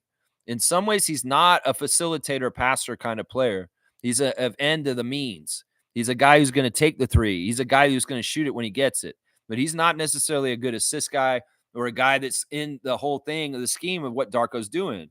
You can look at RJ. RJ's really brought up his passing ability. Garrett Temple's a natural passer, and he's going to be passing to the other guys and setting them up. Chris may not be.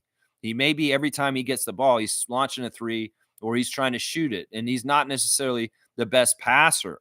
And I think that's the biggest thing that has been in this issue with Chris in playing for Darko. It's not that Darko doesn't like him. It's just that Chris's player build is not conducive to Darko's offensive system to a degree. And in developing the young players, like Nins is saying, Garrett is more helpful in this situation because in some ways he's going to teach in a different way than Chris. Then also he's more likely to play point guard and pass it around and let them do all the shots. Chris may take away shots from those guys. I think Nins hit it right on the head. In fact, I'm going to give Nins his second dunk of the day because that sounds exactly right to me. That is a very good distinction that you made, and you're exactly right. I think that's why Garrett, who's an older player, is playing with the young guys, is because he's helpful for the development. That totally makes sense. At CC red card, you want a red card for somebody? For CC, who's that? I don't know who that is. Either way, red card for them. Yeah. Stargate saying yes, the Raptors' second round pick will be the 3rd point guard prospect. That's been Masai and Bobby's MO for the past few drafts. Yeah. They could spend a 1st round pick on a point guard named Malachi Flynn, and it's a bust. So that's what I'm saying. Don't spend a high pick on him because in some ways you're more likely to bust on a guard than in some ways a forward. It depends. Let's see. Smooth saying, is Temple back on the roster next year? Wow, that's a big time question. We're a little ahead on that. I don't know. I thought last year he wouldn't be back this year. So I'm not going to make a prediction on this. It could very well be that Temple is very, very valued. And on the down low, he's actually the Udonis Haslam for our team right now. instead of Chris. But I want Chris to stick around more than Garrett. But like I just said about Nin's comment, maybe Garrett is more conducive to Darko's system and being around than Chris is. And that may be part of the decision making this summer. Sadly, if Boucher, the longest standing Raptor, ends up going to another team this summer. Some people have also said this is not fair to Chris. If hold on to him, you didn't trade him at the trade deadline. Why didn't you buy him out and let him go to another team and try and compete for the playoffs? I don't know, man. In some ways, like, look, he's getting paid either way. In some ways, it's annoying to have to get up and move your life in the middle of the season. So, I mean, there's good and bad in both. And in some ways, Chris is a two-time champion already. It's not like he needs a ring chase and go join a team like Patrick Beverly and PJ Tucker. And they're lame asses. New York's going crazy about PJ Tucker right now. They feel like he's had some sort of effect on their team all of a sudden. It's ridiculous. That man did not have no effect on your team. He's just a hanger-on that just showed up all of a sudden. That's what I'm saying right there. That's right. All right, Seymour wants the classic card. Let's see if we don't want any weirdness with the classic card like we have had this week. Holy cow, that was crazy. What happened earlier this week with the classic card? Yeah, we'll do this one. This is an interesting one. Speaking of the Knicks, here's the classic card of the day. Whoever can write in the full name answer first will get the classic card points. It's been Smooth's year. He really does. Yeah, Chris is a two-time champion. He won with the Golden State Warriors in his rookie year, and he also won with the Raptors. So he has 2 rings. He has a ring with the Warriors and with the Raptors. That's right. Here we go. Here's the classic card. Can you tell who that is? I think the other player's name is Weatherspoon, but if you can tell me who the main player is in the card, there you go. Yeah, Chris started his career with Golden State. He was on their G League team when they won the championship, but he's technically a 2-ring guy. That's right. Greg Smith, that's close. That's not the right first name, Seymour. You got the right last name, though. The last name is right, but that's not Greg Smith. And there's Clarence Weatherspoon next to him. You see Clarence Weatherspoon? It's like a weird Timu version of Charles Barkley. Charles Smith is right. That's right. Smooth has got in there just before Slug Deasy. That is Charles Smith, formerly of the Clippers. He was a draft pick for the Clippers, and then he got traded to the Knicks and was in those playoff battles with Miami alongside Patrick Ewing and Larry Johnson and Anthony Mason and Charles Oakley, battling the teams of Alonzo Mourning and Tim Hardaway with Pat Riley and all that going on there. Yeah, that's it. Charles Smith. Charles Smith is right. And I'm going to go ahead and give you 100 points for this one. That's a 100-point card, Charles Smith. There he is on the back. There's a nice, good picture of him. Yeah, he's somebody who's not totally forgotten. Of course, there was 2 Charles Smiths in the league at that time. The other one being a short point guard for the Boston Celtics at that time. So Charles Smith is the right answer, and it is Smooth's card once again today, and he's going to get 100 points for this one. There you go. Good stuff on the classic cards, guys. Good stuff on that. Yeah, you're saying you were a Pacers fan in those days? Yeah, I liked the Pacers back then. I was a fan of Chuck Person and Rick Smits and Detlef Schrempf. Yeah, those of course Reggie Miller. But yeah, those were fun Pacers teams back then. I like Chuck Person a lot. Chuck Person, the rifleman, man, he was good. And his brother Wesley, remember Wesley Person? Yeah, the Person brothers. You guys remember them? Yeah. Yeah. Stargate, you missed the classic card. That's right. It just happened, and it was Charles Smith of the Knicks on this card with Clarence Weatherspoon. Look at Clarence. Ooh, he's blowing in his ear. Little Lance Stevenson there. Yeah. Travis Best. Yeah. Jalen Rose. Mark Jackson. How about that? Mark Jackson. Yeah. All right. Let's see. I'll do a rundown real quick. We're at an hour and a half. We've been doing pretty good, getting right around 90 minutes. Let me just check my tabs real quick before I do the rundown and make sure I didn't miss anything that's important. Let's see if Blue Skies has an update on anything pertaining to the Raptors while we've been talking. There's something from Toronto Tempo talking about Ramadan with Muslim athletes and fasting and what's going on with that. That's interesting. No, nothing really here. Josh Lundberg's opining on Survivor, talking about Survivor things. Like the guy who got kicked off Survivor this week got kicked off because of dice, and he doesn't feel like that's very fair. I can see what he means. All right, Raptors Reddit. What are y'all talking about on Raptors Reddit right now? Let's see. Will Liu is talking about William Liu on Hello and Welcome is saying that it's time to ease the expectations on Scotty with respect to his scoring. and talking about his progress in other areas. Yeah, this is something I've been saying for a year now already.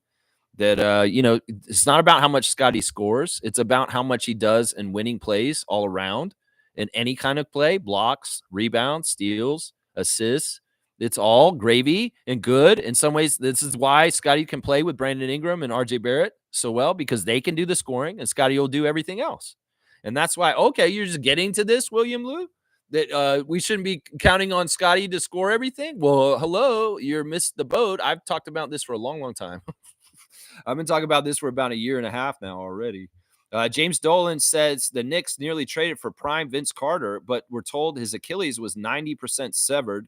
I kept waiting for his Achilles tendon to break. It never broke. This is something that came out recently. James Dolan doing an interview with the Knicks podcast saying that he almost traded for Vince Carter instead of Brooklyn getting him, that he would have made the trade with the Raptors. I almost wish that had happened, honestly, because I know we would have fleeced him better than what happened with the Nets and that Alonzo Mourning bullshit. So there's some sort of alternate universe where the Knicks get Vince Carter instead of the Nets, and maybe we got a better draft, a better package coming back. Seriously. I mean, we have a history of fleecing the Knicks in trades. And even though Masai wasn't there at that time and Richard Petty and his dumbass work with Rob Babcock was going on, still, it probably would have been a way of a hell of a better deal if we had done the deal with the Knicks. And I think it's so funny that fucking James Dolan, piece of shit, was rooting for Vince Carter to hurt himself in the years after that because he was told that he would hurt himself. This is so crazy, man. James Dolan, you've been horrible for the Knicks the whole entire time you've owned that team. And I think it's so funny that you missed on the Kyle Lowry trade because you didn't trust that you weren't going to get screwed over by Masai. Oh, I love that so much. It's hilarious to me, honestly. Let's see. Is there anything else on Raptors Reddit I want to talk about? Nah, it looks like it's all stupid stuff. Just people talking about how tanking and all that kind of stuff's going on right now with them. There is a birthday today, guys. I'm going to say a happy birthday today to Patrick Patterson. That's right. It's Pat's birthday today, guys. Patrick Patterson is, let's see, 36 years old today. 36 years old, Patrick Patterson. And Anthony Bennett's birthday is today also. He is 32. So Anthony Bennett, Toronto Raptors, hometown Raptor from Toronto. Anthony Bennett is his birthday today, and Patrick Patterson. So those are our Raptor birthdays for today. Let's do the rundown real quick after a couple comments here. Let's see. Yeah, the other Charles Smith was from Georgetown, short point guard. That's right. That's right, Stargate. He was from Georgetown. And Trevor's saying Garrett Temple was doing point guard assignment what Chris cannot do. Can I do? Cannot do is what you're saying. Yeah. Chris can't do the point guard assignment like that exactly. No.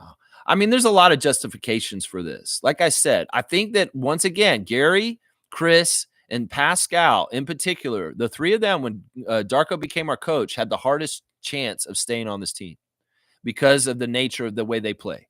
And unfortunately, Chris has survived this long, and that's great. I want him to continue to be on this team, but he's a specialty kind of player in some ways. And Darko may not necessarily value him for his system in certain ways. You know, one of the things that has been happening recently is the Raptors have increased their offensive rebounding.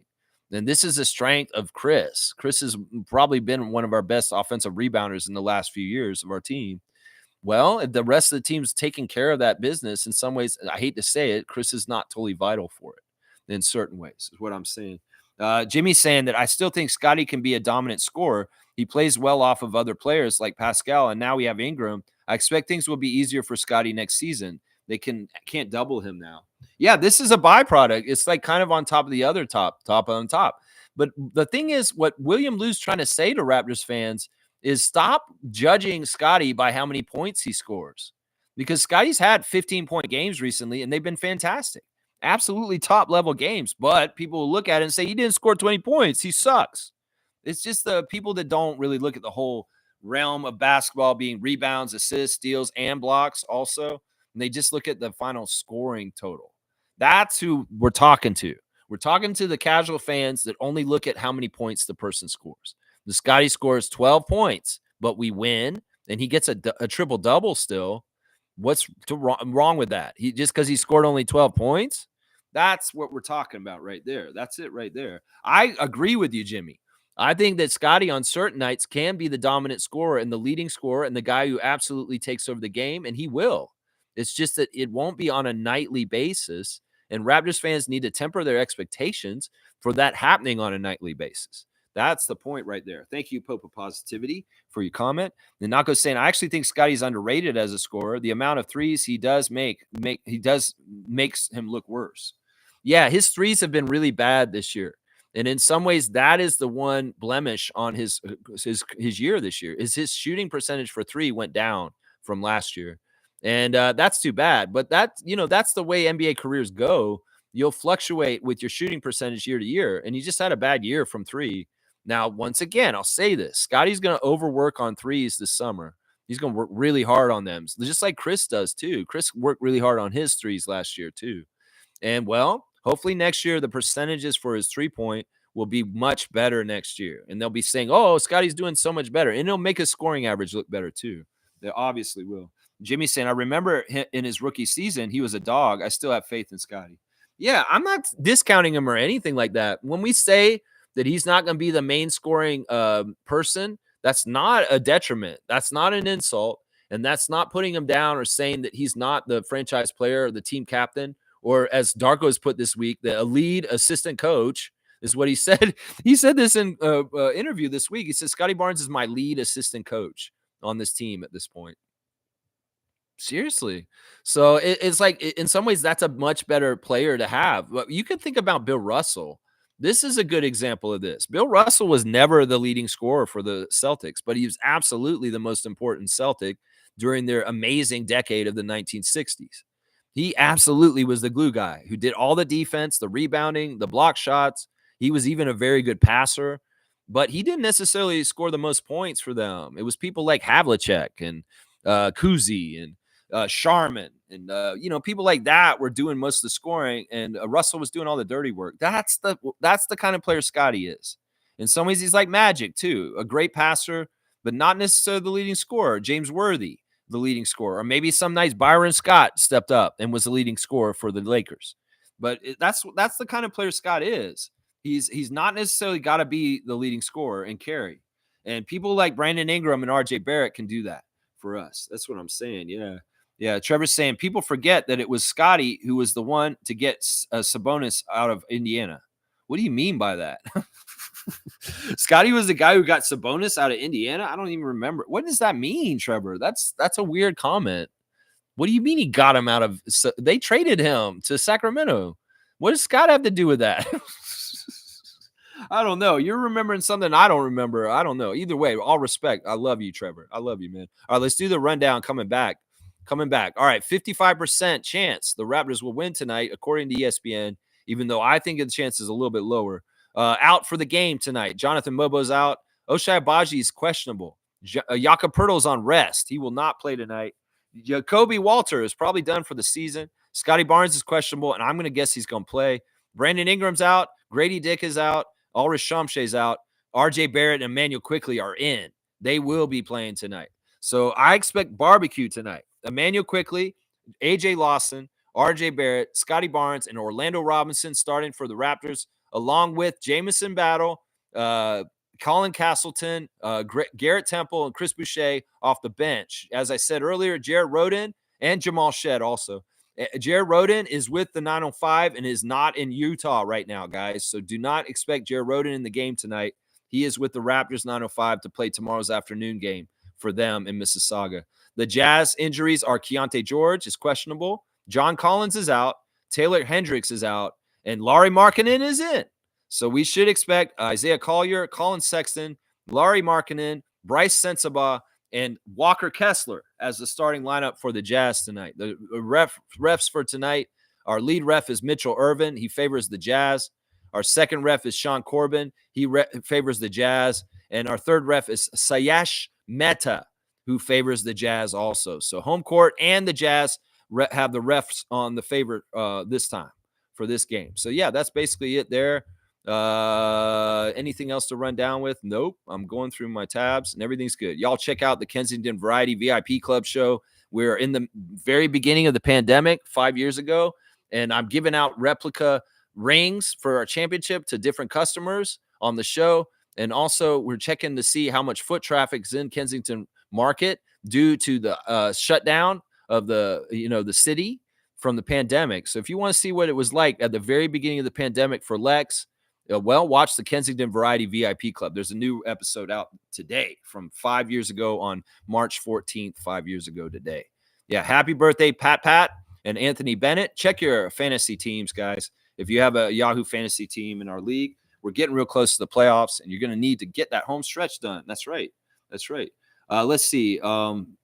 Jimmy's saying, I think we have undermined his ability to score is all. I don't think so. No, I don't think that is true. You mean by how we're not playing him? All right. First of all, I'll say this. Scotty is not as aggressive on offense as he could be. A lot of people that play in the NBA are very aggressive and they want to go at it. But Scotty has not shown that in some ways, and it's annoying. I get it. But also at the same time, when you watch the different particular actions that he does in the post, in the mid-range, in attacking the basket, he is getting better and better. You cannot deny this, that the turnarounds are so sharp, and he's making himself look like Kawhi more and more in his offense in 10 feet and closer. And the other thing that I really like that he's done in recent month is he's attacking the basket a lot more stealthily, smartly, with footwork and timing, and being very, very successful. So I don't think it's really kind of undermined his offense. He's actually developing on the down low with all this stuff very, very well and coming along. And you know what's going to happen, and this is the long-term goal that Darko has for the vision for Scotty, is he's going to turn it on one day, and y'all are going to see all of it come together all of a sudden, and you're going to be like, holy crap, actually, he is that guy, the one that Jimmy wants to see, and he'll have it. It's just that he's not showing it completely all right now. And he will, though. He will. I have faith in this because in some ways, Scotty posted something on Instagram yesterday saying that life's a puzzle and I want to solve it. And what he means when he's saying that is he's watching the NBA. He's trying to learn the puzzle of the NBA, and he's solving it as he goes along.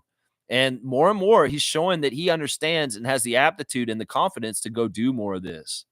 The thing about Scott is he can go ahead and develop in the way that I just talked about with his offense under the shadow of people like RJ Barrett being the leading scorer or Brandon Ingram next year being way more offensively part of the system. He's going to be fine. That's the great thing about him being so selfless is that he doesn't mind those guys taking over, but he will get to that point where he does it more himself also. Trust in this, seriously. Because I keep checking on him every once in a while with what his offensive moves are in the paint, and he's progressing. He really is. And a lot of it is that Darko wants him to be like Giannis. In some ways, he wants him to be more like Giannis as a dominant transition scorer. And also, a half-court kind of like person who can post up. So you're going to see it. You're going to see it one way or another. I don't know if undermined is the right term. I think that Scotty goes at the pace he wants to go at, and naturally in his personality of being selfless and wanting to pass the other guys, he's always going to pick those other guys before him. And that's part of the factor why it looks like this. It's not Darko. It's not the Raptors. It's Scotty himself and his personality being so giving before he takes himself. And that's the thing that's undermining this. But he's coming along with the skills, and that's what we see. Trevor's saying he played him so well, he dominated him. That's why you say he had to get traded. And I don't correlate those together. There's never, ever, like I've seen the Raptors get a coach fired, but I've never seen them get a player traded. I've seen the Raptors get a coach fired. Yeah. Because we beat them and the next day they get fired. But that I don't buy this. I don't buy this. This is silly. Wayne's saying Scotty embarrassed and outplayed Sabonis in our series. He was traded after. So you're saying that when we played them, but we didn't play them in the playoffs ever. We didn't play the Pacers in the playoffs because we only played Philadelphia in the playoffs with Scotty. We haven't been in the playoffs since. So I don't totally get this. You mean in like a regular season? They're not basing decisions on this from regular season stuff. I don't know. That's a stretch. I'm not going to go with you guys on this. You guys may want to think this yourselves, and you have every right to. But I'm not going to go on this line that's saying that Sabonis got traded to the Kings because Scotty dominated him when he was on Indiana. That doesn't sound right to me. That doesn't sound right. Jimmy's saying, and I think he can be that guy. He is not out of the question to me, and I know he doesn't need to be, but I believe. Well, I think it's on a night-by-night basis. This guy wants to be the guy for us one night and get 40 points and be the leader and get the chain and win the game for us. I'm all for that. But I think that Raptors fans, this is the whole point of what William Lou's saying. I think that Raptors fans that are expecting that every single night are going to be disappointed. And that's the thing. It may be that he only takes over and wins games for us once out of every 5 games or something like that. Does that make sense? Yeah, 11-11, make a wish. All right, there you go, Fiercey. All right, let me get out of here, guys. I did the rundown back already. Thanks for watching me. I hope the Raptors win tonight, but I'm reading the tea leaves, and I think they're going to lose tonight, guys. It's not that I want them to, but if they do, that's great. It doesn't matter either way, right? Peace out, Neil. Good to see you, Blackhawk. And thank you, MJ, for the dinosaur parade. Beautiful, beautiful, beautiful. Let's go, Raptors. Let's try and improve off of last week with Walker Kessler. Yeah, we beat them last week, but Walker Kessler had a field day. So I'm hoping that O-Rob and Castleton can put up the Castle Gate a little bit better on Kessler and hold him off the boards and none of this 29 rebound kind of shit like he did last week. So then maybe that's a place where we could try and improve from the game against them last week and try and do that. We're going to have a harder time beating them because they're going to have more of their better players with Markkanen and Clarkson both being back and available for this game. So, yeah, it'll be interesting and fun to see. Let's go, Raptors. Let's have a game where nobody gets hurt on either team. Everybody is fine. And we just have a fun, entertaining game for the Raptor fans to watch, win or lose. That's what we want to see. That's right. Peace out, Kaz. Good to see you. Castle Gate. Put the Castle Gate up. That's right. Put that Castle Gate up. Put that drawbridge up, friendly giant. Yeah, a little seat here for him to sit down. You know, yeah, a little Canadiana with the friendly giant. Yeah. There's a place over through the woods and down through the mountains and into the river where there's a castle and a little castle bridge and a friendly giant lives there. Yeah, that's right. We talk about the friendly giant. It's not ho, ho, ho, green giant. No, we're talking about friendly giant. You know what friendly giant is? You're Canadian. That's right. That's right. Jimmy's saying, and when I said we, I mean the casual fan base about Scott. We forever believe in Scott. There you go. I like that, Jimmy. That's the right positivity. Yeah, I believe in Scott too. And I'm not trying to deride him or detriment him when I say that he doesn't necessarily need to be our go-to guy. I'm just saying that he's our glue guy and he can do whatever on the court on any given night. It's variable and he's going to help us win. And some nights it may be that he needs to really focus on locking down the very best player on the other team and being a really good lockdown defender like OG used to. In some ways, that is what it is that Scotty's our Anunoby now. And in some ways, he needs to put a lot of energy into slowing down people like Luka Doncic, Giannis Antetokounmpo, SGA, people like that. And that's where some of the energy may get drawn from him, from his offense. And in some ways, because he's the most capable guy to try and shut those guys down, we need him in that department more than actually like the scoring stuff, which RJ and Brandon come to more naturally. And in some ways are going to make this stuff happen. So there you go. 100%. I appreciate that. Yeah. All right, let's go. Scotty Barnes, Fiercey Salsera. There you go. There's a bridge. There. All right, peace out.